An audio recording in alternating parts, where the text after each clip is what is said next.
മലപ്പുറം വളാഞ്ചേരിയിൽ നടന്ന ഭിന്നശേഷി സംഗമം സ്വന്തം ഇണയെ കണ്ടെത്താനുള്ള വേദി കൂടിയായി മാറി. സംഗമത്തിൽ പല ജില്ലകളിൽ നിന്നായി 28ഓളം പേരാണ് തങ്ങളുടെ ജീവിത പങ്കാളിയെ കണ്ടെത്തിയത്. ഭിന്നശേഷിക്കാരിൽ നിന്ന് തന്നെ അനുയോജ്യരായ ഇണകളെ കണ്ടെത്തുക എന്ന ലക്ഷ്യത്തോടെയാണ് വളാഞ്ചേരിയിൽ ചിറകെന്ന പേരിൽ ഭിന്നശേഷി സംഗമം സംഘടിപ്പിച്ചത്. കേരള ജനകീയ ആരോഗ്യവേദിയും വളാഞ്ചേരി ജനസേവാ കേന്ദ്രവും ഇൻഫിനിറ്റി സെന്ററും സംയുക്തമായാണ് പരിപാടി സംഘടിപ്പിച്ചത്. കാവുംപുറം KR കോളേജിൽ വെച്ച് നടന്ന സംഗമത്തിൽ 300-ലേറെ പേരാണ് പല ജില്ലകളിൽ നിന്നായി രജിസ്റ്റർ ചെയ്തത്. ഇതിൽ 28 പേർ തങ്ങളുടെ ഇണയെ കണ്ടെത്തുകയും ചെയ്തു. പരസ്പരം തങ്ങളുടെ വൈകല്യങ്ങൾ മനസ്സിലാക്കാൻ കഴിയുന്ന ജീവിത പങ്കാളിയെ കണ്ടെത്താൻ ഇത്തരം സംഗമങ്ങൾ ഏറെ സഹായകരമാണ്.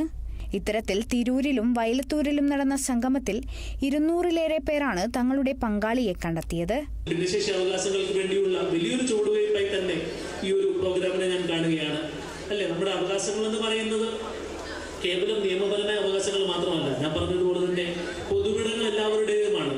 ഒരുമിച്ച് ചേരുവാനും ആ പൊതുവിടങ്ങളെ ആഹ്ലാദിക്കുവാനും പങ്കാളികളെ കണ്ടെത്തുവാനും സമൂഹത്തിൽ ഒരു സോഷ്യൽ ആനിമൽ എന്നുള്ളതല്ലേ, മനുഷ്യരൊരു സാമൂഹ്യ ജീവിയാണ്. ആ ഒരു സാമൂഹ്യ ജീവി എന്നുള്ളത് അതിന്റെ പൂർണ്ണമായ അർത്ഥത്തിൽ സമൂഹത്തിൽ ഇടപഴകുവാനും ഒക്കെ ഇത്തരം പ്രോഗ്രാമുകൾ വളരെയധികം അത്യന്താപേക്ഷിതമാണ്.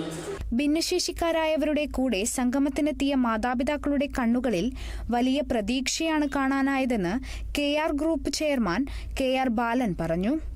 മാതാപിതാക്കളുടെ കാലശേഷം ഒറ്റപ്പെട്ടു പോകുന്ന ഭിന്നശേഷിക്കാർക്ക് കൈത്താങ്ങാവുകയാണ് ഇത്തരം കൂടിച്ചേരലുകൾ. Kerala vision news, Malappuram.